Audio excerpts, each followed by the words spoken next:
ఓం నమో వెంకటేశాయ.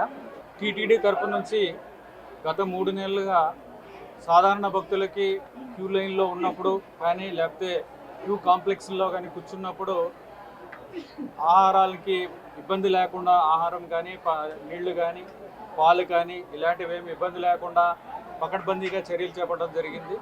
ఇవి సీనియర్ అధికారులు కూడా ఎక్కువగా రష్ ఉన్నప్పుడు ఎక్కువ యాత్రికులు వచ్చినప్పుడు వాళ్ళ ఇబ్బంది ఎక్కువ ఉంటుంది కాబట్టి వాళ్ళకి చూసుకోవాల్సిన అవసరం ఉంది కాబట్టి సీనియర్ అధికారులు కూడా రష్ను బట్టి వాళ్ళని పోస్టింగ్ ఇవ్వడం, వాళ్ళందరూ కూడా రెగ్యులర్గా వాచ్ చేయడము, శ్రీవారి సేవకులు కూడా కోఆర్డినేట్ చేసుకుని శ్రీవారి సేవకులతో విజిలెన్స్ వాళ్ళు కూడా కోఆర్డినేట్ చేసుకుని క్యాంటీన్ వాళ్ళు కూడా కోఆర్డినేట్ చేసుకుని అన్నప్రసాదం నుంచి మొత్తం అన్నీ కూడా భక్తులకి కరెక్ట్గా టైంకి అందేలాగా చూసుకుంటున్నాము.